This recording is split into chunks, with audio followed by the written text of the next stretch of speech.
à louer avec nous le nom de Jésus. Est-ce que vous êtes dans la joie ce matin? On peut taper des mains ensemble?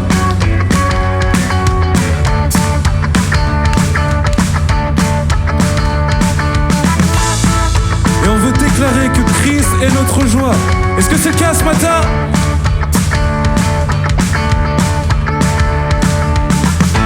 Tu es la lumière qui brille dans le noir. Oh oh oh, je vous entends ce matin. Tu es mon soutien, tu me redonnes de l'espoir. Oh oh oh, non je n'aurais pas honte de proclamer de tout mon être. On y va ensemble. Christ est ma joie. Christ est ma joie. Je n'aurais pas peur de chanter, pas peur de crier. Oh.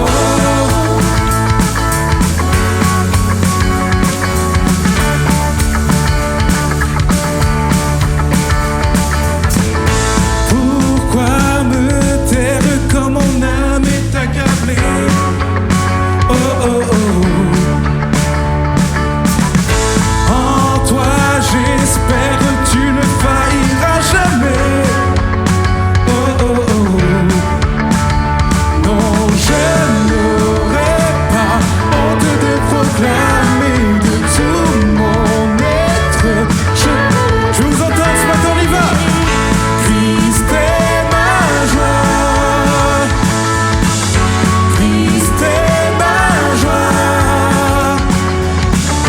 Je n'aurais pas peur de chanter, pas peur de crier. Oh, Christ est ma joie. Christ est ma joie.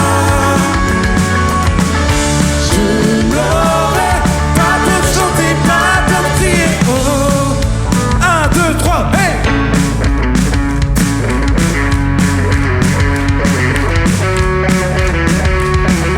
Je peux entendre un cri de joie dans ce lieu ce matin.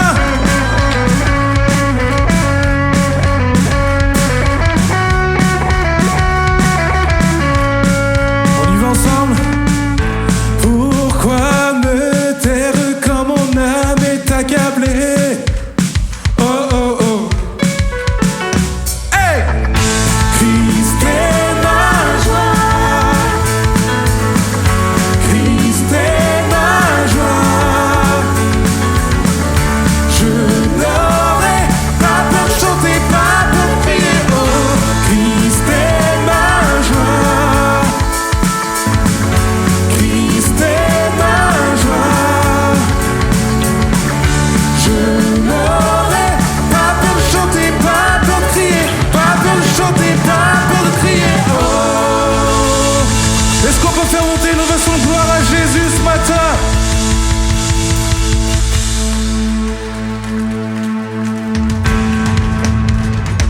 On tape des mains ensemble et on veut déclarer notre témoignage. Je viens aujourd'hui pour témoigner bénédiction que Dieu a déversée. Quand je pense à tes bienfaits, Dieu tu es bon.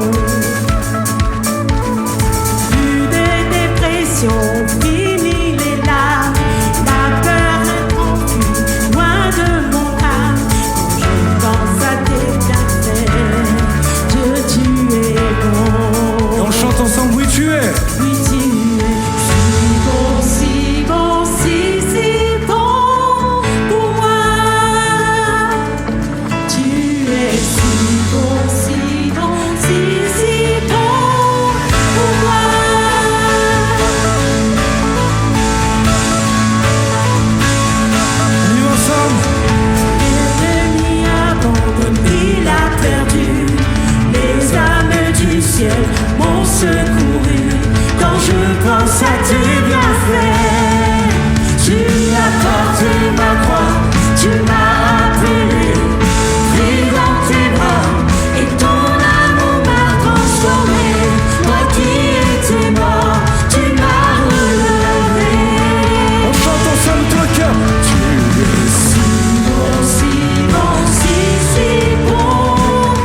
déclarer ce matin, c'est quand tu dis Dieu est bon, il est bon en...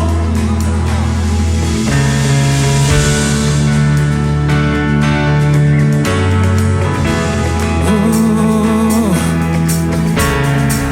Quand je dis Dieu est bon, tu dis en tout temps. Quand je dis en tout temps, Tu dis Dieu est bon. quand je dis Dieu est bon, tu dis en tout temps. Quand je dis en tout temps, tu dis Dieu est bon. Quand je dis Dieu est... Je vous entends. Tu dis en tout temps. Quand je dis en tout temps, tu dis Dieu est bon.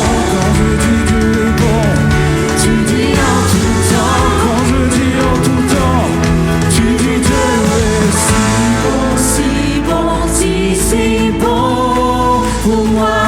Et je vous entends ce matin chanter. Tu es si bon, si bon, si bon pour moi. Du matin Au soir, dans les hauts, les bas, je pense à ma vie et tout ce que je vois. Du matin au soir, dans les hauts, les bas, je pense à ma vie et tout ce que je vois.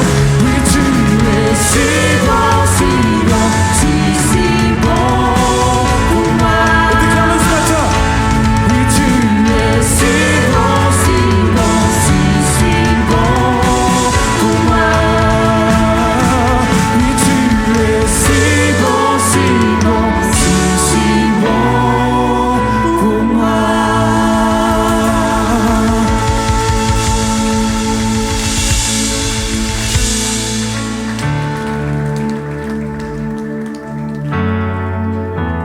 On va prendre juste quelques instants là pour se remémorer les bontés de l'Éternel. La Bible nous dit que ses bontés ne s'arrêtent jamais pour chacun d'entre nous. Elles se renouvellent chaque matin. Et je vais te donner l'opportunité là pendant 30 secondes de te remémorer de ta semaine, de te remémorer tout ce que Dieu t'a accordé comme bonté. Et au moment où tu penses à une bonté, je t'invite juste à commencer à faire monter une ovation de gloire à Jésus. Dès que tu penses à cette bonté, commence à applaudir, comme si tu remerciais Jésus. Sois pas timide.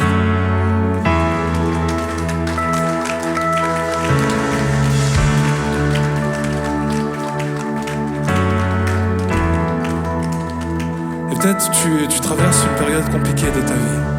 Tu te dis, mais Seigneur, j'ai du mal à revoir ces bontés. J'ai du mal à applaudir ce matin. Mais avec foi ce matin, comme un seul homme, avec une seule et même voix, on veut déclarer ces paroles du matin au soir, dans les hauts, dans les bas. Je pense à ma vie et tout ce que je vois, c'est ta bonté, Seigneur. Est-ce que vous êtes d'accord avec ça, Église Espoir, ce matin? Est-ce qu'à nos places, on peut chacun lever nos mains, comme pour rappeler cette vérité à notre âme? Et on va le chanter ensemble. Du matin au soir, dans les hauts, les bas, je pense à ma vie et tout ce que je vois. Du matin au soir, dans les hauts, les bas, je pense à ma vie et tout ce que je vois. Du matin au soir, dans les hauts, les bas, je pense à ma vie et tout ce que je vois. Oui, tu es si bon, si bon, si bon pour moi. Oh, tu es si bon, si bon, si bon pour moi. Oui, tu es si bon, si bon, si bon. Je vous entends le déclarer ce matin. Oh, tu es si bon, si bon. Juste les voix. Oh, tu es...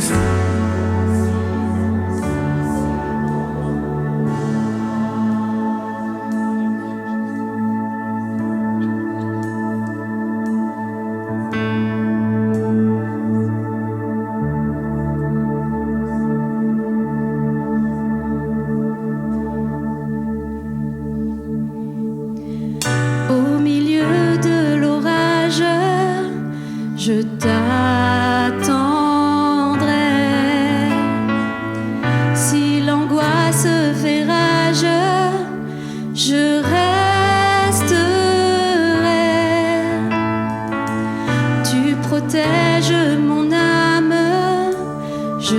suis gardée.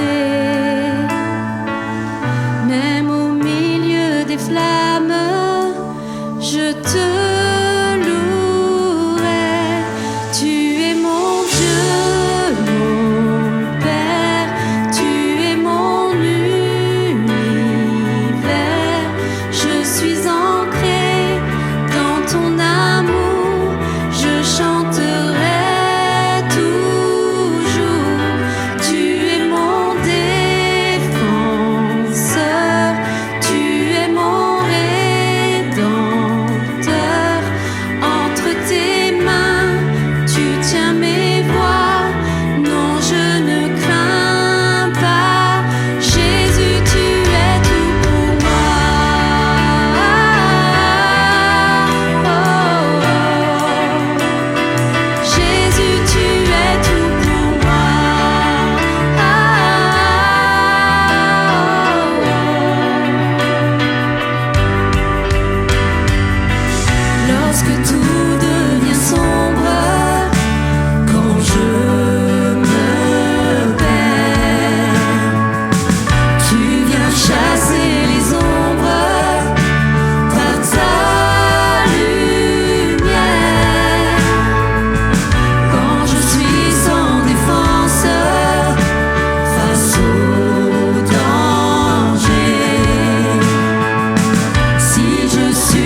Jésus, tu es tout pour moi.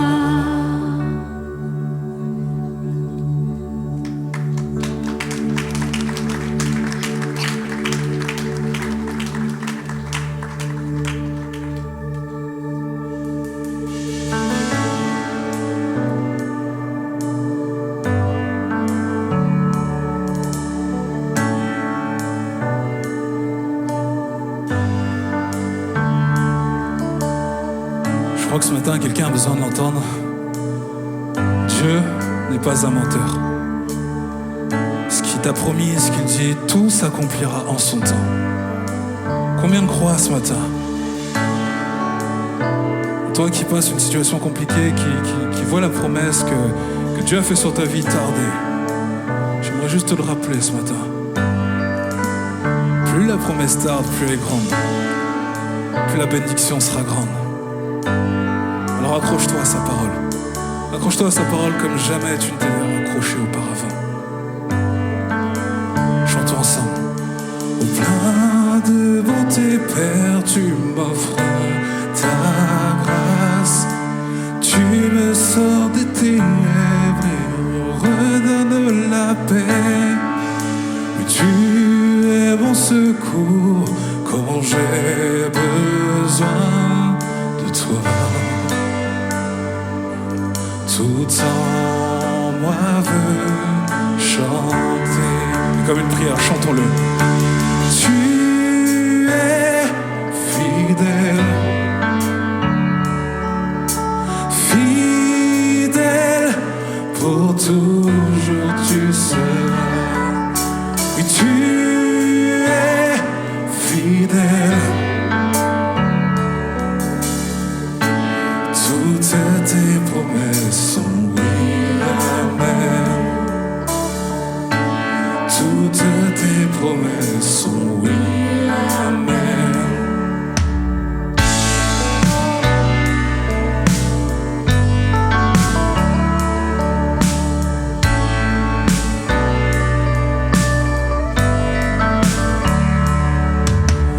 Merveilleux Sauveur, tu m'as tu m'as restauré, tu as brisé tous mes liens. Rédempteur divin, tu m'as libéré de mes chaînes. Tout en moi veut chanter. De tout le cœur, chantons-le. Tu es fidèle.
Qui est prêt à déclarer que mon refuge et mon espérance sont en toi, Jésus? On y va ensemble.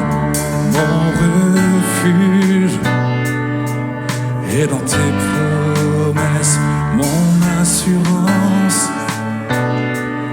c'est ta fidélité. Je vous entends pas, église, ce matin. Mon refuge.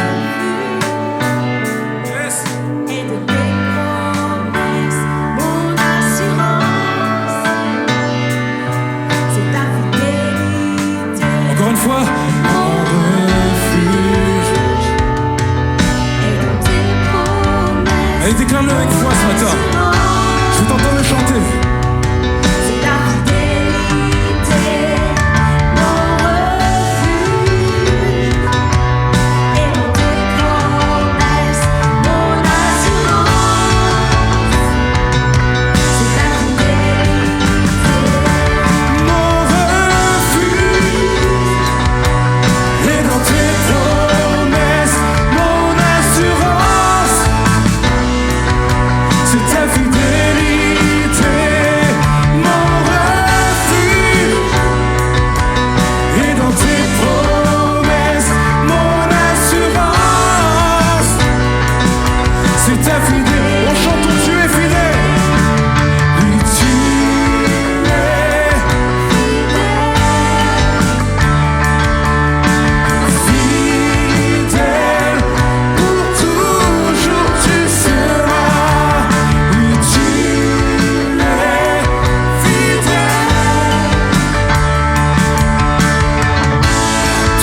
Merci Seigneur, merci aussi à l'équipe de louange pendant qu'on est encore debout et qu'on applaudissait le Seigneur. Est-ce qu'on peut aussi les remercier? Et toute la technique et puis tous ceux qui ont servi pour cette célébration. Merci, que Dieu vous bénisse. Je vous invite à reprendre place. C'est l'occasion aussi de saluer ceux et celles qui peut-être nous visitent brièvement mais intentionnellement pendant que vous avez la main chaude. Est-ce qu'on peut aussi se transformer en comité d'accueil pour ceux et celles qui peut-être sont de passage ce matin parmi nous? Soyez les bienvenus. Vous arrivez, si c'est le cas pour une première fois, ou en tout cas si vous êtes là depuis le début de la série, eh bien c'est le milieu d'une série de prédications autour d'un thème, lequel ? La famille. Nous avons jugé opportun, entre la fête des mères et la fête des pères, de prêcher à ce sujet. On terminera dimanche prochain, soyez présents, hein, je profite pour faire l'annonce. Dimanche prochain, on terminera avec un invité, Pierre-Samuel Rouffet, qui vient de l'église de Bourgoin-Jailleux, qui terminera sur la famille par la fête des pères. Mais aujourd'hui, on va continuer dans la continuité du premier dimanche, c'était la fête des mères. Deuxième dimanche, c'était Pasteur Mercioni sur la famille dans le global, le lien entre les parents, les enfants. Et j'aimerais qu'on puisse continuer aujourd'hui en allant dans la profondeur aussi au niveau de la famille, et j'aimerais revenir sur le commencement. Le premier livre de la Bible, le commencement, la Genèse. Vous savez, c'est pas la peine d'aller très très loin dans les Écritures pour réaliser que dès le début, il se passe des choses dans la famille qui sont pas évidentes. Dès le commencement, dès le livre de la Genèse, on voit des difficultés, voire même des séismes, voire même des dysfonctionnements majeurs dans la famille. Si je parle de la Genèse et de problèmes familiaux, vous pensez à quoi ? Et oui, ça commence déjà avec Adam et Ève, et puis le rôle de Adam, et puis Ève, et puis... Mais même sans prendre le tout début, quand on continue jusqu'à la toute fin de la Genèse, il y a plein d'exemples. Caïn et Abel, c'est le plus tragique. Hein. Caïn qui manipule et qui jalouse son frère et qui finit par le tuer. Ça continue après avec, on connaît l'histoire de Noé. Noé qui va avoir des enfants, et puis ses enfants vont profiter. Désolé, c'est un petit peu trash, mais je profite, il n'y a pas d'enfants dans la salle, il n'y a pas d'ados non plus puisqu'ils sont en bas. Noé va s'enivrer, et pendant qu'il va s'enivrer, vous savez, la Bible, elle est pudique. Hein. Elle est pudique, elle dit des mots qui sont gentils. Mais ce qui s'est passé, c'est que le fils de Noé, pendant il était sous son père, il va coucher avec sa propre mère, la femme de son père. Et ça continue avec Abraham, qui va pas protéger sa femme, qui va aller avec un roi. Et ça continue avec Isaac, qui va préférer Ésaü, alors que sa femme Rebecca préférera Jacob. Et ça va se perpétuer avec Jacob, qui préférera Joseph. Jacob et Ésaü vont se faire la guerre toute leur vie. Il n'y a rien qui va dès la Genèse. La famille, c'est beau, c'est primordial sur le cœur de Dieu, mais c'est aussi un champ de bataille. Vrai ou pas vrai ?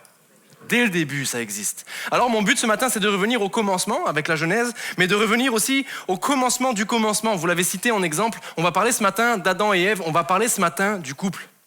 La première famille, le couple. Pourquoi il n'y a pas de amen ? C'est important d'en parler. Ça fait partie de la famille. Et je le dis librement ce matin, je ne me place pas en enseignant, parce que je suis dans ma 6e année de mariage, c'est à la fois bien et à la fois peu. En revanche, on va tous se placer sous l'enseignement de la Bible. C'est bon ? Comme ça, on va cheminer ensemble de manière la plus objective possible, pleine de conviction sur ce que Dieu voudrait nous dire. Non pas pour que tu ressortes d'ici, écoute-moi bien, déçu par ton couple, déçu par ton comportement dans ton couple, ou bien disqualifié parce que peut-être tu te rends compte que tu as fait tel choix, rien du tout, mais que tu ressortes de ce lieu par ici ou par là-bas, soutenu par le Saint-Esprit, confiant dans le fait qu'il est toujours capable d'agir dans ton couple et au travers de ton couple. Peu importe comment ça a pu commencer. Ok ?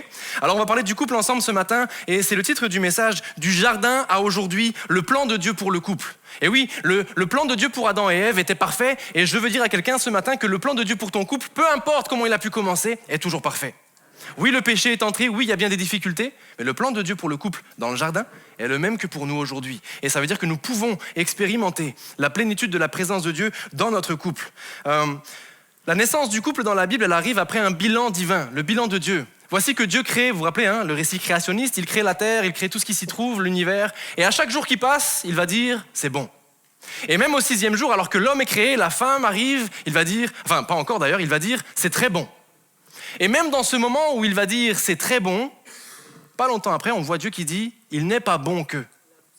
La première chose qui n'est pas bonne aux yeux de Dieu, malgré que tout soit parfait, c'est que l'homme soit seul.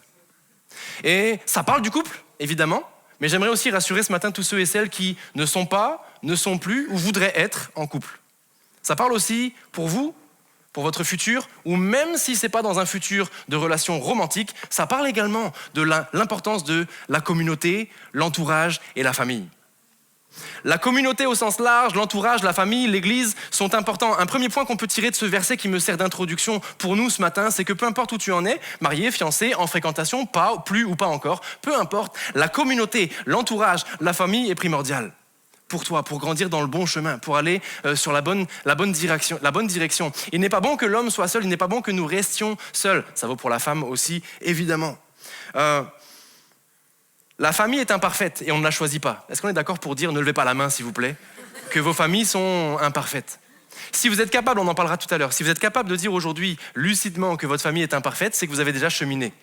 Si vous n'êtes pas encore capable de dire ça, c'est qu'il y a peut-être encore quelques petites choses qui ne sont pas identifiées. Et on va en parler un petit peu ce matin. L'Église est imparfaite et les pasteurs sont imparfaits. Mais ça reste la famille et ça reste la communauté, l'entourage qui est le vôtre et qui vous permet de continuer de cheminer. Il n'est pas bon que l'homme soit seul. La deuxième chose que ce verset peut nous enseigner un petit peu en guise d'introduction, c'est que pour autant, Dieu ne se contredit pas. Peut-être des personnes diront, alors, Dieu dit qu'il n'est pas bon que l'homme soit seul, pourtant, moi je suis dans le célibat aujourd'hui et si Dieu est au contrôle de toutes choses, ça veut dire qu'il sait et qu'il veut tout ça, mais pourtant il dit qu'il n'est pas bon que l'homme soit seul. Eh bien parce que Dieu ne se contredit pas, les Écritures ne se contredisent pas et j'aimerais dire à quelqu'un vraiment pour le rassurer, la rassurer ce matin, mais c'est sincère et c'est vrai surtout, tu n'es pas moins parce que tu es célibataire. Tu n'es pas la moitié de quelqu'un. Tu n'es pas dans l'attente quotidienne d'être complété par quelqu'un. Oui, le mariage est extraordinaire, c'est une plus-value, c'est un plan de Dieu, on va en parler ce matin, véridique, c'est extraordinaire, avec tout l'autre défi aussi. Mais quand tu es seul, tu n'es pas dans une salle d'attente pour une prochaine étape de ta vie. Amen à ça? Le célibat, c'est une vie aussi qu'on doit apprendre à vivre, et moi j'ai appris à bien la vivre sur la fin, mais au début je la vivais mal, et j'ai dû cheminer dans ça. Et je pense qu'on a été tous un petit peu plus ou moins concernés par ça. Dieu ne fait pas d'erreur lorsqu'il parle du célibat. Vous savez, Dieu, c'est incroyable l'exemple de la Trinité. Notre Dieu est un, mais il y a 3 personnes. Notre Dieu est un, c'est pour ça qu'on peut dire que Dieu est amour. Comment on pourrait dire qu'il est amour s'il n'est pas capable d'exercer de l'amour au sein de lui-même, le Père, le Fils et l'Esprit Saint? Dieu est amour, Dieu est un, et le couple est l'image de Dieu. Le couple est l'image de Dieu. Il n'est pas bon que l'homme soit seul parce que tu es appelé à vivre un couple homme, femme et Dieu. Le couple est un reflet du Dieu trinitaire dans lequel nous croyons. Et c'est la transition la meilleure pour le premier point ce matin. Eh bien, l'homme, la femme et Dieu, l'image de Dieu pour le couple. Et c'est mon premier point. Au commencement de tout couple, au commencement de toute famille, dites avec moi, Dieu. Le plan divin pour le couple et pour la famille, c'est que Dieu soit présent. J'aimerais encore une fois rassurer, il se peut qu'il y ait des couples ici, vous n'avez pas commencé comme vous auriez peut-être dû ou voulu. Nos histoires sont différentes et les cheminements sont différents. Mais vous serez concernés aussi parce que ce message est chargé d'espoir pour nos familles, peu importe sur quelle base elles ont été construites. Dieu, au commencement, veut être présent dans notre vie de couple, au commencement de toute vie de famille, dans les différents choix qui ont attrait à la famille. Écoutez bien ça, s'il vous plaît, c'est 3 mots importants. Dieu désire être consulté, il désire être impliqué et il désire être adoré. Ça, c'est vraiment, je vous parle librement, on va parler cœur à cœur ce matin. Moi, ça, c'est un défaut que j'ai. Et puis vous commencez à nous cerner, Alicia et moi, les différences qu'on peut avoir un petit peu. Moi, je suis plutôt introverti. Et avant, j'étais pire, j'étais sauvage. Alors soyez heureux pour ce que vous avez déjà. Je suis plutôt de nature introvertie. Et dans cette introversion-là, et puis on se complète bien sûr avec Alicia, pour moi, ça a toujours été difficile, et je vous l'avoue, c'est encore le cas aujourd'hui. C'est parfois toujours un peu difficile pour moi de vivre ma vie d'adoration en couple. C'est pas qu'on le fait pas, mais c'est que de nature, je suis un peu pudique. J'aime vivre ma foi, j'aime parler à Dieu, j'aime écouter Dieu et j'aime chanter Dieu, vous le savez. Mais j'ai une tendance à le vivre soit avec l'Église, soit avec mon cœur. Et l'entre-deux, en famille, n'est pas toujours évident, vrai ou pas vrai? C'est pas évident d'être dans une dynamique de vie de famille et de vie de culte de famille. Pourtant, c'est important. Dieu désire être impliqué, consulté et adoré, même chez toi. Pas de pression, ça ne veut pas dire que tu dois prendre la guitare et puis savoir faire plein de choses. Et ça veut juste dire ne pas mépriser les petits commencements. Sortir d'ici et te dire, ok, d'une manière simple, peut-être faire une prière le soir avec les enfants, lire une histoire biblique. Je ne sais, vous verrez ce que Dieu vous mettra sur le cœur. Mais il y a des jalons qui se posent dans la vie de nos enfants et même dans la préservation du lien de couple. Dans le fait qu'au commencement du couple, Dieu est présent. Vous voyez le petit schéma qui va s'afficher? Alors il est symbolique et il est connu par la plupart, mais je le trouve très intéressant. Vous avez ici un petit schéma. Sur votre gauche, vous avez l'homme et la femme qui se rapprochent de Dieu. Et plus ils se rapprochent de Dieu, plus l'électrocardiogramme est présent, c'est-à-dire que le cœur bat, c'est-à-dire que l'amour est présent, l'homme et la femme sont proches. Mais quand, d'une manière ou d'une autre, parce que ça nous arrive, l'homme ou la femme ou l'homme et la femme s'éloignent de Dieu, c'est symbolique bien sûr, bien souvent, derrière, sous-jacent, il y a aussi un éloignement de Dieu, et d'une régularité spirituelle et d'une vie de l'esprit, etc. On l'a tous vécu, on le vivra peut-être tous. C'est pas fatal, mais c'est réel. Plus le couple est proche de Dieu, bien souvent, plus Dieu agit. Il est le moteur du couple, il est présent, il intervient. Et plus on s'éloigne, plus c'est difficile parfois de restaurer à la fois la distance l'un avec l'autre et la distance aussi avec Dieu. Laissez-moi être clair. Au commencement, Dieu, ça veut dire quoi? Ça veut dire qu'il n'y a plus de au commencement Angelo dans leur couple. Le moi d'abord dans le couple chrétien n'existe plus. Amen ou pas amen? Les femmes là qui veulent que le mari aime la femme comme Christ a aimé l'Église et se sacrifie, est-ce que je peux entendre un amen? Le moi d'abord dans le couple n'existe plus. Et c'est pareil pour les sœurs, bien sûr, hein, avec les maris. Au commencement, Dieu, ça veut dire qu'il n'y a plus de au commencement Jérémie. Plus de au commencement l'un ou l'autre, c'est au commencement Dieu, puis par la suite l'autre, et moi ensuite. Et puis bien sûr les enfants, la famille. C'est la Bible qui le dit mieux que moi. Hein. Marie, aimez vos femmes, femmes, soyez soumises, peu importe le mot qui est écrit, il n'y a pas de débat ce matin. Ce que je veux dire, c'est qu'il y a deux actions concrètes. L'un exercé envers l'autre. On bénit l'autre, on sert l'autre, on honore l'autre, et le moi d'abord n'existe plus. Maintenant, je dois faire un bref passage parce que c'est important de parler des vraies choses. On est sur une série sur la famille, il n'y en aura pas 10 000, il y en aura peut-être une dans l'année. Alors on doit aborder les vraies choses. Et la Bible parle en parallèle de ce passage-là, elle parle aussi dans le Nouveau Testament de la notion du joug étranger. Est-ce que c'est familier pour quelqu'un? Dans 2 Corinthiens, je pense que le verset va apparaître. Paul dit ceci: « Ne vous mettez pas avec les infidèles, c'est-à-dire les incroyants, sous un joug étranger. Car quel rapport y a-t-il entre la justice et l'iniquité? Ou qu'y a-t-il de commun entre la lumière et les ténèbres ?» Là, je sais que c'est un peu délicat, parce que je sais qu'on fait tous nos vies, nos choix et nos histoires sont différentes. Mais il faut ce matin que j'aborde ce dont la Bible parle. Parce qu'il y a une chose dont je suis certain et je pense pouvoir m'avancer. Les personnes ici, et ne levez pas la main, qui sont mariés avec un ou une personne qui aujourd'hui n'est pas au Seigneur. J'ai bien dit aujourd'hui, hein, parce qu'on prie pour ça, hein, et je sais que vous priez pour ça. D'une, je sais que vous combattez pour avoir un témoignage et pour que la personne soit gagnée à Jésus. Et de deux, je sais que si vous deviez demain être à ma place pour conseiller la jeune génération, je pense que vous leur diriez de favoriser, de choisir une personne qui aime Dieu, malgré tout. Voilà pourquoi je parle avec liberté de ce point-là, parce que la Bible en parle avec liberté. Concrètement, qu'on le veuille ou non, le mariage est un joug. On va définir ce que c'est qu'un joug juste après. C'est à nous qu'il revient de faire en sorte que le joug soit plus ou moins lourd ou plus ou moins léger. Un joug, c'est ça va apparaître derrière moi. Un joug, pour ceux qui ne le savent pas, c'est un instrument qui servait à l'Antiquité, à l'époque de l'Ancien Testament, peut-être un petit peu à l'époque du Nouveau aussi. C'est une grosse pièce, souvent de bois, et du bois bien solide, qui attachait ensemble 2 bœufs. 2 bœufs qui étaient solidement attachés ensemble, solidement unis et qui devaient tracter, travailler et être sûrs qu'ils aillent dans la même direction. Voilà pourquoi Paul reprend cette image en disant « Ne vous mettez pas sous un même joug avec une personne qui concrètement ne va pas dans la même direction que vous. Ça ne marchera pas. » Vous pouvez avoir des différences dans le couple, c'est important. Je fais une parenthèse rapide. Je pense qu'il n'y a pas beaucoup plus différents que Alicia et moi. Ça doit exister, mais je n'ai pas encore vu. Et je suis très épanoui dans mon mariage. Et j'espère qu'elle aussi. Si vous nous connaissez depuis plus de 3-4 semaines, vous savez qu'on ne se ressemble pas. Et vous savez quand même lire un peu sur nos tempéraments, nos visages même peut-être, notre façon d'interagir socialement, de voir la vie même. On n'est pas les mêmes. Ça pourrait être long à faire ces histoires-là, mais il y a des différences qui sont majeures et ça va jusqu'à la différence entre elle préfère les croissants et moi les pains au chocolat. Il n'y a rien qui va. Il n'y a pas un truc. Mais ça marche bien, rassurez-vous, on va bien. Ok ? On va très très bien. Ouais, merci, ça vous rassure, hein ? Ça vous rassure. Tout ça pour dire, c'est normal et je dirais même que c'est important qu'il y ait des différences dans le couple. On peut composer avec des différences, mais pas lorsqu'il s'agit du joug, ça devient plus difficile. C'est pas impossible et puis Dieu fait grâce. Et je pense qu'il y a des témoignages ici de personnes qui sont en train de vivre ou qui ont vécu ou qui vont vivre, on le croit, la conversion du conjoint, etc. Mais la vie spirituelle est tout de suite plus défiante quand on est avec quelqu'un qui ne partage pas ce fardeau, qui n'est pas locomotive avec nous. Le joug étranger, ce qu'on a vu tout à l'heure, c'est vraiment une manière de dire que le couple, qu'on le veuille ou non, c'est une union. Et pourquoi ? Parce que dans le joug avec les bœufs, etc., on tracte quelque chose. Dans le mariage, ceux qui sont mariés depuis plus de 3 semaines, vous savez dire avec moi que dans le mariage, qu'on le veuille ou non, on tracte des choses. Parfois, c'est plus ou moins léger, on a le choix de rendre ces choses plus ou moins légères, communiquer, aborder ces choses, être vrai, travailler à notre mariage. Et des fois, ça peut être des choses plus lourdes parce que justement, en fait, les directions ne sont pas tout à fait les mêmes et soit il y en a un qui est frustré, soit il y a les deux.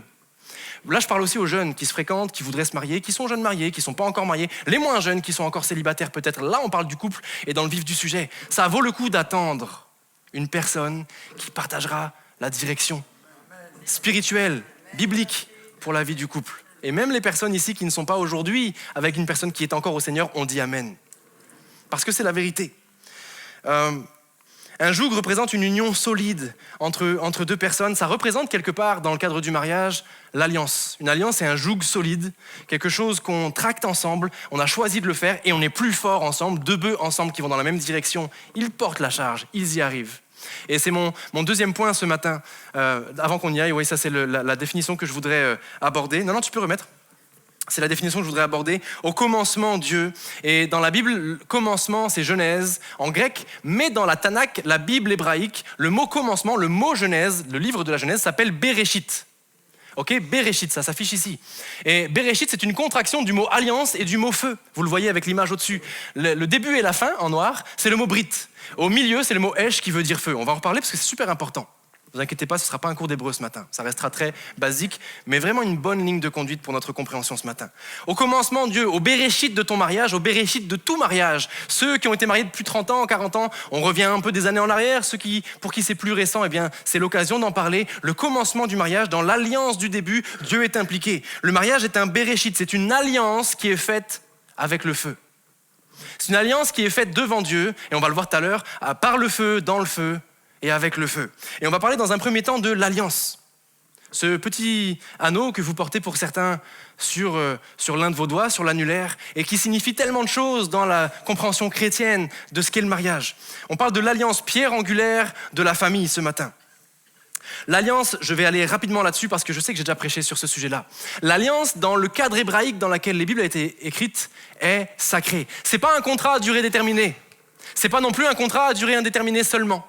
C'est pas un engagement oral, c'est pas un troc. L'alliance, dans le sens biblique, dans le sens divin, est quelque chose d'extraordinairement sacré parce que les deux parties devaient mettre une partie égale de soi. Et là, ça touche au mariage. Lorsqu'une alliance était contractée dans l'Ancien Testament et dans le Nouveau, les deux parties sacrifiaient, mettaient sur la table quelque chose qui coûtait.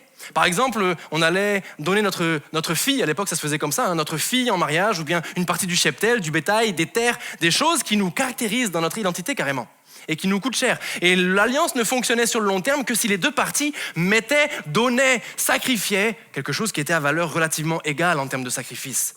Laissez-moi être très très clair avec l'adaptation de ce verset pour nous aujourd'hui dans le mariage.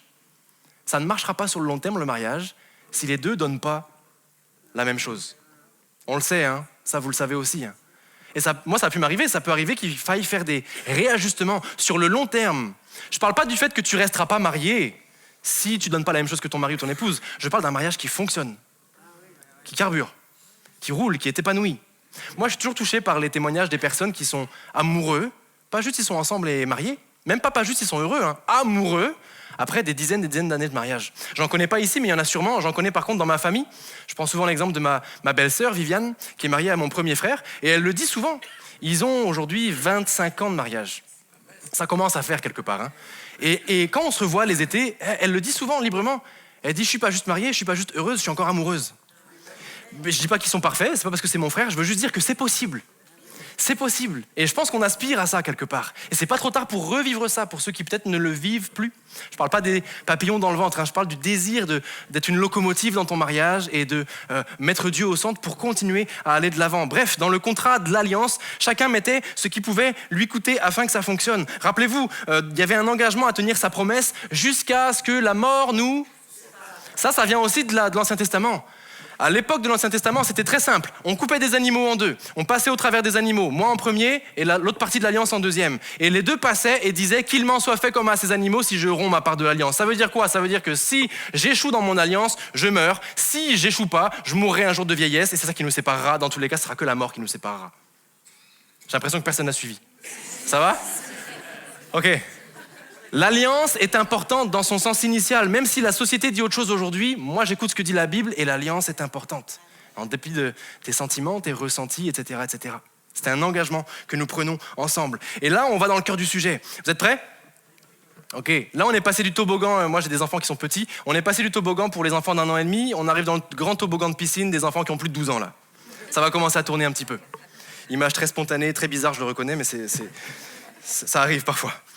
Alors, Jésus, dans le Nouveau Testament, parlera aussi de ça. Il va reprendre ce verset que nous connaissons, l'homme quittera son père, sa mère, etc. Et Jésus va en parler, il va complémenter ce verset. Non pas il va le modifier, mais il va le complémenter. Et c'est très intéressant, je le lis avec vous ici.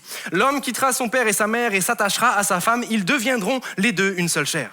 Ainsi, ils ne sont plus deux, mais une seule chair. Que l'homme ne sépare donc pas ce que Dieu a uni. L'alliance du mariage, selon Dieu, a un objectif, devenir un, faire un. Pas seulement dans l'intimité des corps, mais dans, in fine, à force de marcher avec la personne et de la connaître, également dans les choix que nous allons prendre, la consultation l'un de l'autre, l'harmonie qui prend place dans les décisions à prendre, etc., etc.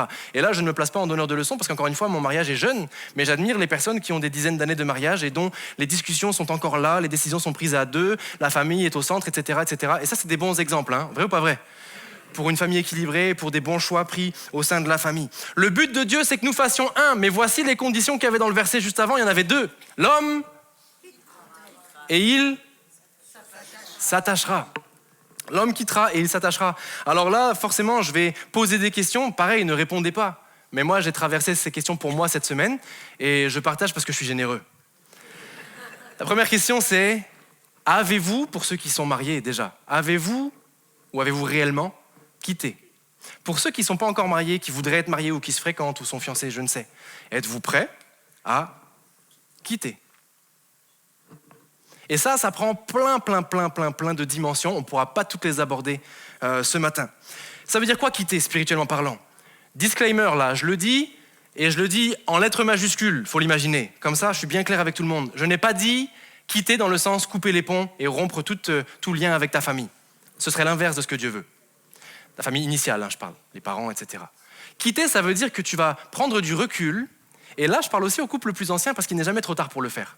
Prendre du recul pour savoir emmener avec toi dans tes bagages, quelque part, ce qui, dans ta vie de famille, dans l'exemple de tes parents, etc., a été bon, a été porteur de valeurs et de principes que tu veux préserver, et pouvoir aussi avoir le recul de laisser les choses qui, peut-être, in fine, ne sont pas ce que tu veux emmener avec toi pour tes enfants. Ça ne veut pas dire que tes parents sont mauvais, sont méchants, n'ont pas été bons. Ça veut juste dire qu'ils ont fait avec ce qu'ils avaient et que tu feras toi aussi avec ce que tu as, mais qu'il te revient l'opportunité, et il n'est jamais trop tard pour ça, de faire du tri quelque part. Exemple très simple. Moi, j'ai grandi dans une famille chrétienne. Mes parents ont été globalement super. J'ai pas été mal aimé et j'ai grandi avec les valeurs, l'école du dimanche, tout ce que vous connaissez pour la plupart. J'ai grandi avec des valeurs que je voudrais reproduire avec mes enfants. La générosité financière à l'église, pour mon père, c'est très important. Les valeurs de la justice, être juste, être droit. L'importance de la famille, l'importance de toutes ces choses-là. Plein de choses qui sont bonnes. Par contre, et j'en parle librement aujourd'hui, moi j'ai eu un papa qui aimait tellement l'église et puis qui était tellement dans une vie, c'est une autre génération aussi, hein, qu'il était absent de la maison, grosso modo absent. Et moi j'ai jamais pu jouer avec mon père. J'ai jamais vraiment pu passer du temps avec lui comme j'aurais voulu. J'ai pas de souvenirs. Et je suis sûr qu'il y en a pas mal qui seraient dans mon cas peut-être aujourd'hui. Et forcément, je prends dans mon éducation avec mes enfants des choses que mon père nous a laissées qui sont superbes. Et naturellement et volontairement, il y a des choses qui s'arrêtent avec moi. Volontairement. Et je le dis avec beaucoup d'amour pour mon père, il m'aime de tout son cœur, je l'aime. Là encore, tout comme pour Alissa tout à l'heure, on va bien, tout va bien. Mais c'est aussi une lucidité d'esprit, spirituelle aussi, de dire qu'est-ce que je veux donner à mes enfants et qu'est-ce que je peux regretter un petit peu et dire moi je vais changer les choses. Et moi j'ai vu mes frères changer les choses à ce sujet et on marche dans ce chemin-là. Et pour vous, c'est peut-être autre chose que la présence du papa, mais il y a des choses. Quitter, ça veut dire ça veut dire il y a des choses que tu dois quitter. Parce qu'elles appartiennent à ta famille, et aussi bonne était ta famille, il y a des dysfonctionnements, comme dans toute famille. Quitter, ça prend ça. Ça ne veut pas dire, laissez-moi être clair, ça ne veut pas dire couper tout le relationnel avec tes parents, mais ça veut dire quitter tout le fusionnel avec vos parents. Les parents qui ont des enfants, là, ça vous concerne aussi, vous y pensez aussi, parents, enfants, enfants à parents. Le relationnel, préservez-le, c'est ce qu'il y a de plus cher sur la planète Terre, hein, la famille. Mais le fusionnel avec les enfants ou avec les parents sera toujours un frein pour le couple de ton enfant ou de ton parent. Il faut dire les vraies choses, hein, il faut les aborder. Hein. Okay ? Donc quitter, ça parle de ça. Quitter, ça parle aussi des personnes, peut-être ça parlera à des gens ici, quitter, ça parle aussi des personnes qui inconsciemment, là on rentre dans la thérapie systémique et l'histoire de la famille, et on ne rentrera pas trop dans ça ce matin, mais il faut en parler parce que la Bible en parle. On rentre dans les personnes aussi qui peut-être sans s'en rendre compte, reproduisent des schémas d'attente. Tu as des attentes sur ton mari ou sur ta femme, parce qu'inconsciemment, tu attends que ta femme soit comme ta maman. Mais ta femme ne sera pas ta maman. Et si ta mère, comme elle t'aime, elle t'a toujours dit plein de choses trop belles sur toi et qui sont certainement vraies à ses yeux. Ta femme, elle, est le miroir de ce que toi tu es, le miroir de Dieu. Ta femme, elle, c'est ton miroir. Un miroir, ça te montre quand t'as un bouton. Hein. Donc des fois ça pique un peu, désolé ça picote ce matin, hein, mais des fois ça pique un peu parce que ta femme, elle va pas te caresser tout le temps dans le sens du poil, elle va te dire. Et moi je remercie Dieu pour Alicia, merci les femmes, les sœurs là. Hier, je discutais avec un ami et on parlait de ça, on parlait du couple et puis je lui disais, Alicia, moi, humblement, je pense que je l'ai aidée par la grâce de Dieu à gagner en douceur, en sobriété, peut-être on pourrait dire. Mais elle, clairement, m'a aidé aussi à gagner faut dire les choses aussi, il faut appeler un chat un chat. Et quand j'avais un bouton, au sens figuré du terme, mais bien qu'au sens propre aussi, elle me le disait, Alicia. Et ça a été une construction dans le mariage, parce que là, ce serait trop long à expliquer. Mais moi, je viens d'une famille où on ne dit pas les choses, et famille chrétienne ou artisan de paix. Et c'était très très bien, j'en parle comme une qualité, hein. Là c'est pas, je crache pas sur mes parents là. C'est une qualité que je veux reproduire. Mais du coup, forcément, chaque qualité a son défaut. Le défaut, c'est que parfois, on se contente, on dit pas trop. Et elle a grandi, Alicia, dans une famille où, à l'inverse, on lui a toujours enseigné, famille non chrétienne, hein. Alicia, elle s'est convertie sur le tard, en 2017, un truc comme ça. Elle a grandi dans une famille où on lui a toujours appris à avoir une distance critique des choses, à avoir un avis sur les choses, et à réfléchir, à philosopher sur les choses. Alors imaginez-vous, au début, c'était pas toujours évident. Moi, je suis un indécis éternel. Je m'en fiche de la couleur de la tapisserie.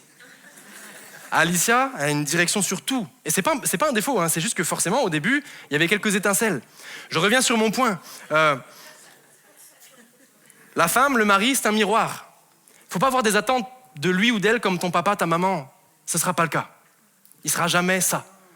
Faut pas attendre que Je vais mettre les pieds dans le plat. Faut pas attendre que ta femme fasse pour toi ce que ta mère faisait.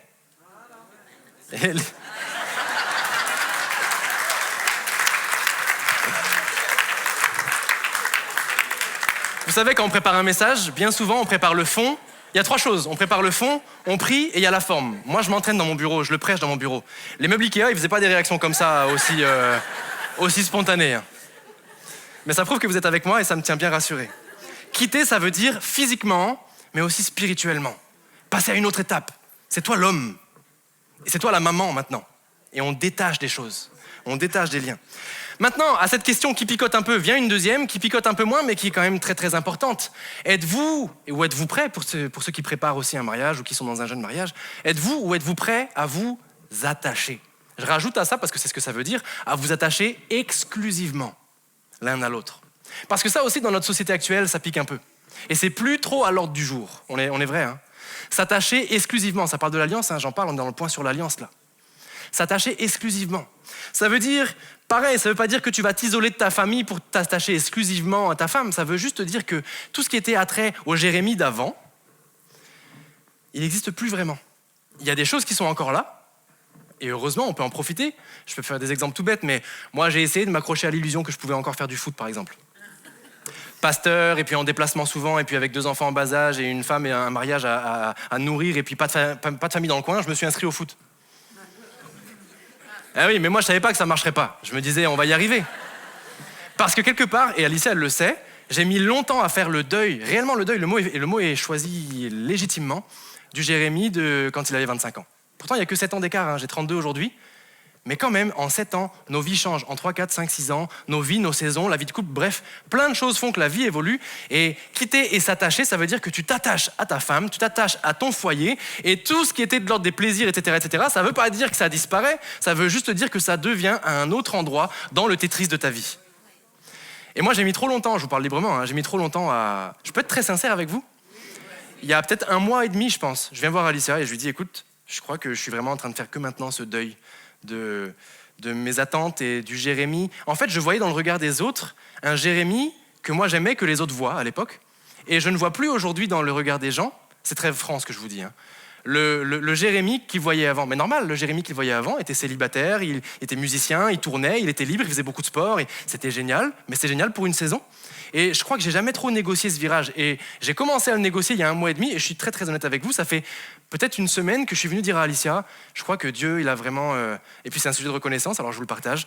J'ai dit à Alicia, je crois que Dieu, il a vraiment fini le travail. Je crois que Dieu, c'est bon, il a opéré ce deuil en moi et je suis libéré, je me sens heureux pleinement dans tout ça. Mais voyez, tout pasteur qu'on peut être, ouais, gloire à Dieu, tout pasteur qu'on peut être, on est en chemin. Alors c'est un encouragement aussi pour vous qui êtes mariés depuis peu longtemps, d'autres bien plus longtemps que nous, on est en chemin, constamment. Mais ça prend ces deux conditions, quitter et s'attacher. S'attacher à la personne qui deviendra coûte que coûte celle de laquelle tu dois prendre soin, tu dois bien la traiter, l'honorer, tu vas faire des erreurs. Laissez-moi être clair, l'alliance au sens biblique, ça implique pas que tu seras parfait. Le mot à retenir n'est pas perfection, le mot à retenir c'est engagement. Le mot à retenir, je le redis, n'est pas perfection, vous n'y arriverez pas. La seule alliance parfaite, c'est celle de Jésus avec son sang. Par contre, le mot pour nous, c'est engagement. Des fois c'est dur. Des fois, on n'a pas le goût. Des fois, elle ou il nous tape sur le système. Des fois, on avait raison. Les hommes, les incompris, là. Ah, des fois, on a vraiment raison en plus. Hein. Des fois, on a vraiment raison. On est un peu des incompris quand même.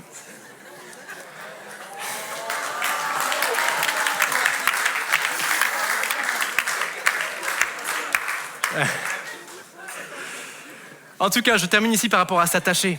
Le mot s'attacher dans l'Ancien Testament, c'est le même mot qui est utilisé dans Jérémie 13. Jérémie 13, c'est Dieu qui parle à Jérémie et il lui dit « Je me suis attaché », c'est une symbolique. Hein. Dieu dit à Jérémie « Je me suis attaché, le peuple d'Israël, comme une ceinture de lin sur mes reins ». C'est le même mot qui est utilisé. S'attacher, ça devient une chose qui est liée à vos reins. On s'en sépare pas, on la nettoie, on en prend soin, on la garde avec nous et c'est quelque chose à l'époque qu'on arborait fièrement. S'attacher, êtes-vous prêts ou avez-vous réussi à vous attacher? En bref, pour qu'il y ait une relation qui évolue bien dans la famille, il faut qu'il y ait attachement. Mais pour qu'il y ait attachement, il faut qu'il y ait eu séparation. Pour qu'il y ait relation, il faut qu'il y ait attachement, s'attacher. Mais pour qu'il puisse y avoir attachement, il faut qu'il y ait eu quitter d'abord. Pourquoi c'est important d'en parler? Ça va, vous êtes avec moi toujours? C'est bien, c'est vivant. Parce que beaucoup sont concernés ou seront concernés, donc c'est bien, ça parle aussi. Pourquoi c'est important d'en parler? Parce que là, on va aborder un petit peu quelque chose qui touche à tout le monde. Là, on sort du couple le temps de 3 minutes pour parler aux familles de manière globale. Celle que vous construisez, celle que vous construirez, mais aussi celle de laquelle vous êtes issus. Eh bien, en fait, la réalité, c'est que quelqu'un qui ne parvient pas à quitter, c'est souvent quelqu'un qui est pris dans un schéma familial qu'on appelle enchevêtré. Et je vais en reparler avec vous. Il a grandi dans un schéma familial enchevêtré. Et une personne, à l'inverse, qui ne parvient pas à s'attacher à sa femme ou à son époux, c'est quelqu'un qui a grandi potentiellement, c'est pas toujours le cas, hein, c'est pas une vérité universelle, hein, mais ça peut bien arriver, une personne qui a grandi dans un autre schéma de famille, qui est le schéma de famille dite détachée. Alors, c'est des mots vraiment de thérapie systémique, hein. C'est des mots d'études de la famille et qui sont utilisés dans le jargon chrétien aussi pour accompagner les couples et les familles. On ne va pas développer ça ce matin, mais en tout cas, ce sont 2 termes qui sont utiles parce qu'ils nous montrent nos limites. Nos familles ne sont pas parfaites. Même si tu penses que ta famille, elle était plutôt équilibrée, et tu as le droit, parce que moi, je pense que ma famille était plutôt dans la partie du prisme du spectre équilibré, bah quand même, il y a toujours une petite tendance vers soit un extrême, soit un autre, et en l'occurrence, les 2 que j'ai cités là, c'est famille enchevêtrée ou famille détachée. C'est quoi? Une famille enchevêtrée, pour faire simple, c'est une famille, restez avec moi parce que ça peut vous concerner pour certains, ça arrive souvent. C'est pas un drame, ça arrive souvent. Les familles enchevêtrées, ce sont des familles qui sont souvent pas très objectives. Il y a beaucoup de liens familiaux et de liens entre liens. Attention, je sais qu'on est une église familiale et je voudrais qu'on le reste. Je ne parle pas des liens familiaux forts, c'est important de les préserver. Si tu manges la pâte à la sauce tomate ou bien la quiche Lorraine tous les dimanches midi en famille, j'en sais rien, c'est très bien. Si plusieurs fois dans la semaine vous vous voyez, c'est très bien. Nous, il y avait soirée crêpes, parce que moi je suis breton, je le rappelle. De temps en temps, il faut que je fasse une piqûre de rappel quand même. Soirée crêpes tous les dimanches soirs en famille, c'était les rituels un petit peu. C'est très bien. Là, je parle d'une famille enchevêtrée. L'extérieur est même pas relativement, est clairement secondaire et la famille prime surtout. Je ne parle pas au sens théologique et bénéfique du terme. Moi, je pense que la famille prime surtout. Bibliquement, Dieu est un Dieu de la famille. Je parle du sens malsain du terme. Et la famille devient subjective, elle est imbriquée, enchevêtrée. Il n'y a plus de subjectivité à tel point qu'on devient parfois même, enragé. T'as dit quoi sur mon frère, t'as dit quoi sur ma sœur, lui il a dit ça, il a fait ça, nous on est une vraie mafia, nous, tu sais pas ce que tu veux dire toi. Et puis pas d'objectivité, d'un coup t'as une famille qui est en bloc, mais pas pour les bonnes raisons. Famille enchevêtrée, c'est juste trop. C'est la famille trop. C'est la famille tout le temps, jamais de relations interpersonnelles en dehors de la famille et jamais de recul sur les choix de l'un ou l'autre membre de la famille. Moi, j'ai grandi avec ça aussi, je citerai pas là, mais aux alentours, des familles très familles, et avec beaucoup de charisme en plus. Et puis, j'ai entendu dire, ma fille m'a dit que tu avais dit ça, que tu avais fait ça, et ça faisait des dramas et ça tournait comme ça en bourrique. Les familles enchevêtrées, ouais, je sais qu'on dit oui, mais sauf que dans le fond, statistiquement, au moins 30% ici, on est issus de familles enchevêtrées. Et peut-être même 10-15% involontairement ont construit des familles enchevêtrées. Je suis très franc ce matin, mais vous sentez que je suis très plein d'amour quand même. Mais il faut parler de ces choses-là parce que on les a vécues, je les ai vécues aussi. Les familles enchevêtrées peuvent être radicales et elles peuvent faire du mal autour d'elles pour des histoires d'héritage, etc. Parce qu'elles sont tellement imbriquées. Ça parle brièvement, par exemple, de l'histoire de Tamar et de Amnon. Tamar est une fille de David. Et ne me demandez pas pourquoi, parce qu'il n'y a rien qui va déjà dans le bas de l'histoire. Mais Amnon, son demi-frère, va la désirer. Un peu comme à l'introduction, là, c'est bien, il n'y a pas d'enfants, etc. Et Amnon va finir par fomenter un plan pour finir par abuser de sa sœur et par faire ce que vous imaginez qu'il a dû faire. Et le frère de Tamar, c'est Absalom, un autre fils de David, qui lui, de son côté, va fomenter quelque chose pour tuer finalement Amnon. Famille enchevêtrée, il n'y a plus le Saint-Esprit pour donner du recul sur les choix à faire. C'est dent pour dent, œil pour œil maintenant. Qui c'est qui a mal parlé de mon père là ? Qui c'est qui a parlé de ma fille là ? Et il n'y a plus d'objectivisme, il n'y a plus de sagesse divine. Enchevêtrée. À l'inverse, les personnes qui sont souvent non pas enchevêtrées mais détachées et qui ont donc du mal à s'attacher dans le mariage, c'est des personnes qui ont grandi avec un schéma opposé, l'autre extrême. Moi, j'ai la grâce, je pense, d'être dans une famille relativement équilibrée, mais s'il y avait un extrême, on serait plutôt dans celui-là. Les familles détachées, c'est composé de membres qui sont démesurément distants entre eux. C'est des membres qui, lorsqu'ils vont rendre visite à un ami ou à un copain, si ça arrive, du coup, parce que c'est plutôt des personnes solitaires généralement, mais pas que, ils vont même pas dire à leur frère ou à leur sœur qui passent par là. Et il n'y a pas de contact, les distances sont très lointaines.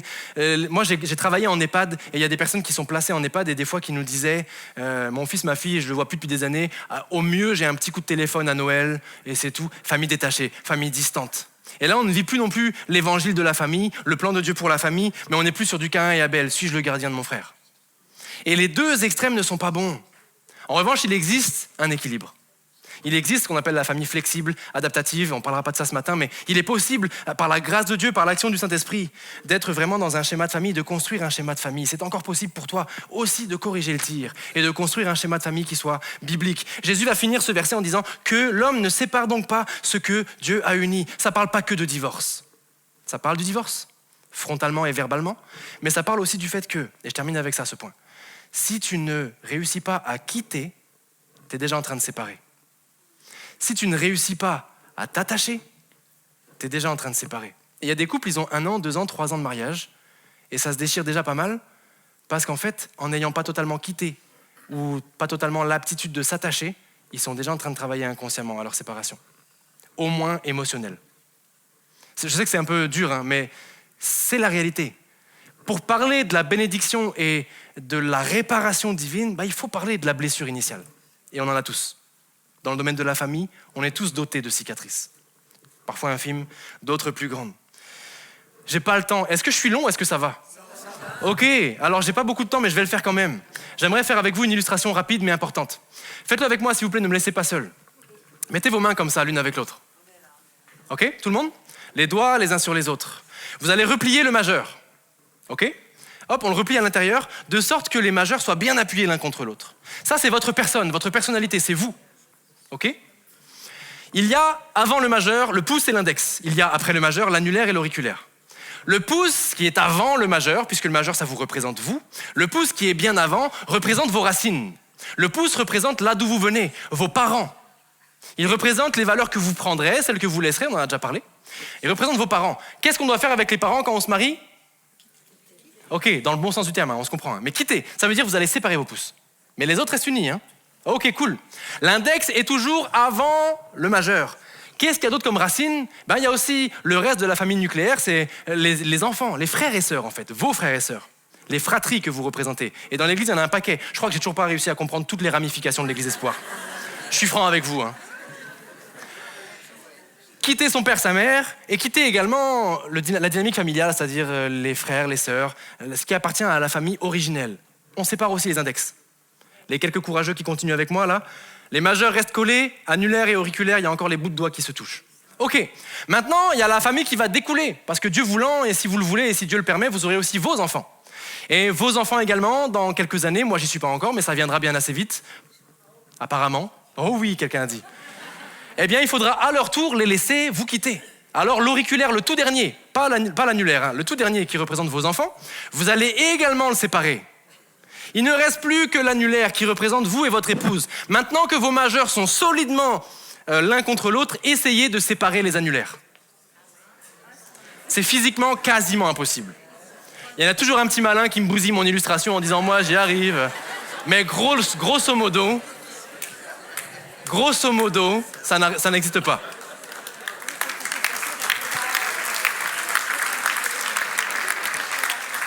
Parce que l'annulaire, à l'inverse du majeur qui vous représente vous, l'annulaire représente le doigt de l'alliance, il représente vous et votre épouse, le seul lien que vous ne devez pas quitter. Et même quand avec les enfants c'est difficile, et même quand avec les parents c'est difficile, et même quand la vie veut que, l'encouragement qui est le mien, nos vies sont différentes, nos choix sont faits, il n'y a pas de condamnation.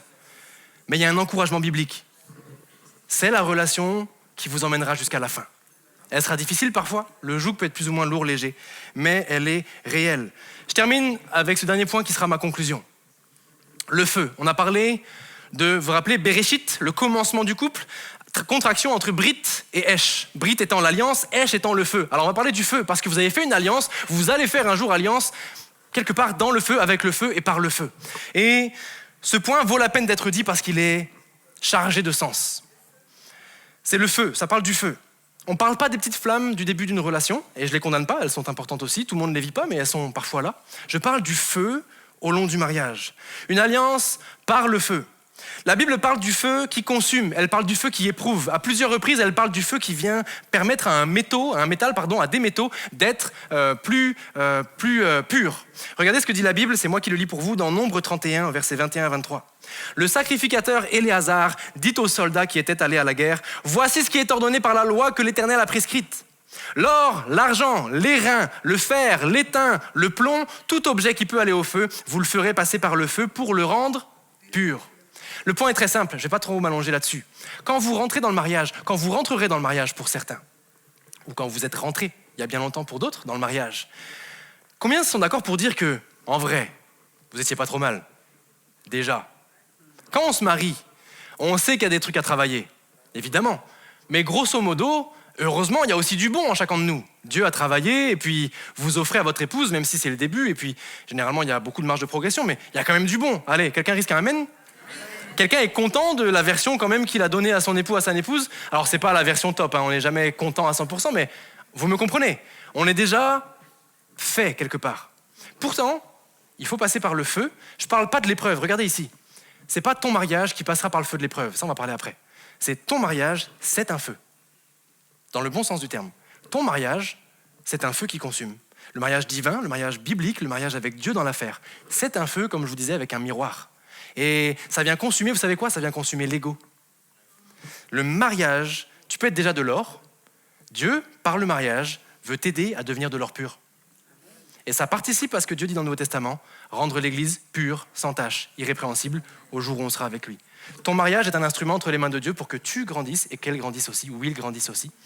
Le feu du mariage, c'est pas que l'épreuve, on va en parler aussi. Le feu du mariage, c'est que le mariage est un feu, mais c'est un bon feu. Un feu qui, si tu le laisses faire, va venir éprouver ton cœur, tes qualités et forcément tes défauts. Tous ces métaux devaient passer par le feu. Ça vient épurer l'ego. Pas que par le feu, mais c'est aussi dans le feu. Et là, ça nous parle évidemment des épreuves. Parce que oui, les mariages, combien ici ont été mariés plus de 10 ans? Levez la main, s'il vous plaît. Plus de 20 ans? Plus de 30 ans? Plus de 40 ans? Plus de 50 ans? Eh ben, plus de 60? Je me risque? Est-ce qu'on peut applaudir les quelques personnes là?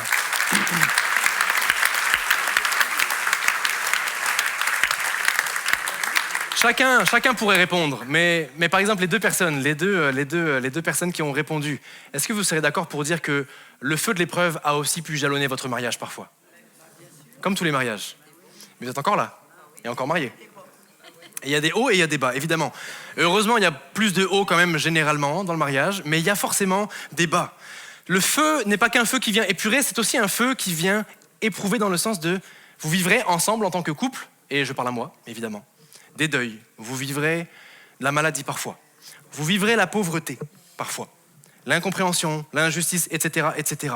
Mais voici la promesse que Dieu fait, rapidement, mais ô combien elle est bonne cette promesse. Quand tu passeras par les eaux, je serai avec toi. Quand tu traverseras les fleuves, ils ne te submergeront pas. Quand tu marcheras dans le feu, il ne te fera pas de mal et tu ne seras pas brûlé, puisque moi, l'Éternel, je suis ton Dieu. Quand tu marcheras dans le feu, c'est pas si tu marcheras dans le feu. Si tu marches dans le feu, pardon. Quand tu marcheras dans le feu veut dire que le feu, ça fera partie de ta route, de votre route en tant que couple. Et moi, je m'y attends. Là encore, je parle avec pas encore 6 ans de mariage. Je vais en vivre d'autres, j'en suis sûr. Mais dans ce feu-là, Dieu a pourvu pour que vous soyez 2. Un peu comme pour le joug avec le bœuf. Parce qu'à 2, on est plus fort. Parce qu'à 2, on est plus fort. Et lorsque l'un flanche, l'autre peut le soutenir. Lorsque l'autre flanche, l'un peut le relever. Et dans ce cheminement et ce combat parfois que peut être le mariage, ça peut être le cas parfois. Eh bien, il y a aussi ce feu qui vient non pas seulement éprouver, mais travailler aussi. Parce que, moi je vous le dis clairement, hein, c'est ok d'être pauvre, tant que je suis avec Alicia. C'est ok d'être dans la maladie, c'est facile à dire, c'est ok, je sais pas si je peux dire c'est ok, mais il n'y a pas le choix de toute façon, je veux dire, si la maladie frappe. Mais au moins, j'ai Alicia. Et Dieu a pourvu pour vous à quelqu'un qui est peut-être imparfait. Peut-être qu'à l'heure actuelle, vous sortez d'une dispute et il vous tape sur le système. C'est quand même lui que Dieu a pourvu pour vous. C'est quand même elle que Dieu a pourvu pour vous. Je finis ce point avec ça. Regardez, ça va s'afficher, je remets le petit symbole. Regardez ça, c'est une symbolique, mais je l'aime beaucoup. C'est pas juste Brit en noir sur les côtés et Esh qui veut dire feu et c'est les deux ensemble. Symboliquement, Brit contient Esh. Quand on est 2, le feu de l'épreuve est contenu par l'alliance. L'alliance qui persévère, elle n'est pas parfaite, elle est pleine de défauts parfois. Mais l'alliance qui persévère, 10 ans, 20 ans, 30 ans, 40 ans, 50 ans, imparfaitement bien souvent. Mais l'alliance qui continue, beaucoup pourraient témoigner en disant « on en a traversé des fournaises ». Mais l'alliance a contenu le feu. D'autres, ça n'a pas été votre cas ou c'est pas votre cas, il n'y a rien qui est fatal là-dedans puisque l'histoire de la grâce, c'est ça. C'est qu'aujourd'hui, vous entendez ce message, et il est possible, on va le faire à la fin, de formuler cette prière où vous criez à Dieu pour que Dieu puisse venir solidifier l'alliance et contenir le feu dans le cadre du mariage. Et enfin, pour terminer, pas seulement dans le feu, pas seulement par le feu, mais avec le feu, puisque le feu, c'est aussi la personne de Dieu. Dans l'Ancien Testament, le feu, c'était la colonne de feu qui guidait. Dans le Nouveau Testament, c'est le feu de l'Esprit qui vient, qui remplit, qui inspire, et qui guide également, malgré tout, qui conseille, disons. Et ça, c'est un dernier conseil. C'est pas juste une alliance dans le feu, et au travers du feu, mais avec le feu, au commencement, Dieu. Et je termine la boucle du message comme il a commencé. Au commencement de tout mariage, au recommencement pour ceux qui voudront prendre une décision en couple aujourd'hui, Dieu. Dieu au commencement, Dieu comme ce feu-là qui vous unit, ce feu qui veut vous guider, qui veut vous inspirer, ce feu qu'il représente et qu'il est, et qui maintiendra votre feu à vous, allumé. Il n'éteint pas le lumignon qui fume. Vous savez, avec Alicia, encore une fois, je parle de nous parce que c'est l'histoire que je connais la mieux. Heureusement, vous me direz. Avec Alicia, c'était peut-être un petit peu rock'n'roll les débuts du mariage parce que on est tellement différents, je vous le disais, je m'étends pas là-dessus. Ça a forcément fait que c'était les sables mouvants parfois et puis les séismes d'autres fois. Et il fallait prendre de bonnes décisions, de la communication, etc. Et puis, c'est pas fini encore une fois, 6 ans de mariage, il y a encore bien du boulot. Mais il y a eu un moment où on a commencé à être à flot. Je l'ai senti moi, et je dis pas que c'est une parole de vérité pour tous les mariages, mais moi je l'ai senti, il y a eu un moment où on a commencé à être à flot, mais ça a pris quelques années où il fallait accepter d'être tout sauf à flot. Et on aurait pu capituler. Le mariage c'est dur, parfois, mais ça vaut le coup. Ça vaut le coup. Pour ceux qui peut-être se sont endormis dans leur mariage, ça vaut le coup de recommencer. Pour ceux qui construisent un mariage, qui ont moins de 5 ans de mariage, moins de 10 ans de mariage, qui sont fiancés, pas encore fiancés, ça vaut le coup d'y travailler, ça vaut le coup d'y persévérer, ça vaut le coup de le nourrir, de le galvaniser avec Dieu. Rappelez-vous l'image trinitaire. Dieu est avec nous, le mariage c'est à 3. Je vais appeler les musiciens à s'approcher. Et je vous invite simplement à rester avec moi dans ce temps où on va se poser aussi les bonnes questions. C'est l'occasion, on prêche sur la famille, donc on parle des vraies choses et elles sont parfois douloureuses. Mais il faut en parler.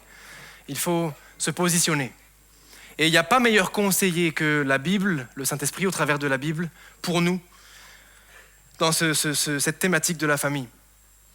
Alors pendant que les musiciens se mettent en place, restez bien avec moi et je conclus vraiment avec ça.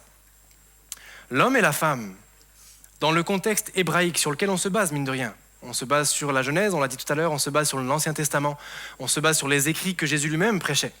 Et dans la Genèse, dans l'écriture araméenne et hébraïque de la Bible, eh bien, l'homme et la femme, c'était deux mots distincts mais très similaires. Ish et Isha. Là, je le dis en phonétique, ça ne s'écrivait pas comme ça. Et Ish et Isha, ça avait une singularité, c'est que dans l'écriture hébraïque, là vous ne l'aurez pas en français, en alphabet moderne, mais dans l'écriture hébraïque, les deux ont 3 lettres, 3 caractères d'alphabet hébraïque. 2 en commun, suivez-moi bien, elles ont 2 lettres en commun, Ish et Isha ont 2 lettres en commun, mais Ish et Isha apportent chacune une petite différence. Là je fais une parenthèse, moi c'est mon point de vue complémentarien, c'est pour ça que le mariage, généralement, il y a la pluralité du couple, l'homme, la femme, la distinction, la différenciation. Et je referme la parenthèse ici. Au-delà de cette parenthèse-là, Ish et Isha amènent tous les deux Y et AH qui forment Yah, qui veut dire l'éternel, qui veut dire Yahvé, que vous connaissez dans vos Bibles, qui veut dire Dieu. La notion, elle est très simple et elle est belle pour conclure. L'homme et la femme, quand ils s'unissent ensemble, même si c'est imparfait, et qu'ils mettent Dieu au centre, eh bien, ils sont tous les deux porteurs de la personne de Dieu, le caractère de Dieu. Ça ne veut pas dire qu'ils deviennent parfaits et qu'ils deviennent Dieu. Ça veut juste dire qu'ils vont travailler ensemble à ce que Dieu soit présent avec eux, comme une dimension, comme on disait, trinitarienne du couple. À l'inverse, quand l'homme et la femme, parce qu'ils se disputent, parce qu'ils se déchirent, et ça arrive, enlèvent leur relation avec Dieu, séparent ce que Dieu a uni, comme on disait, l'homme reprend le Y, la femme reprend le AH, il ne reste plus que Esh. Et le mot Esh, on l'a dit tout à l'heure, c'est le mot feu. Et les rabbins le disent, c'est super intéressant, quand on enlève le Brit de Bereshit, ou quand on enlève les 2 lettres de l'homme et de la femme pour obtenir Ish, c'est pas un bon feu. C'est un feu destructeur. Le feu du mariage qui consume et qui est à la fois beau, c'est un feu dans lequel Dieu veut se réjouir de nous conduire, de répondre à nos besoins, de nous conseiller. Mais quand on ne le consulte plus, ou quand on se déchire, eh bien on lui enlève sa présence, il ne reste plus que les racines du mot, il ne reste plus que Ish en commun. Et ça, c'est pas juste le feu qui bénit, c'est pas le feu qui construit, c'est le feu qui consume et qui détruit. Et j'aimerais terminer avec ces paroles, elles ne sont pas aussi négatives qu'elles y paraissent. C'est plutôt un rappel pour nous tous, ceux qui sont mariés, ceux qui vont se marier, mais aussi les célibataires ce matin. Qui que tu sois, d'où que tu viennes et où que tu ailles dans ta vie avec Dieu, on doit apprendre à rester dépendant de Dieu. L'homme et la femme apportent leur part de Dieu quelque part, mettent Dieu au centre. Mais lorsqu'on se déchire, lorsque c'est plus le cas, prend place un feu destructeur progressivement, qui nous crée de la distance physique, intime, mais aussi parfois relationnelle, spirituelle et familiale.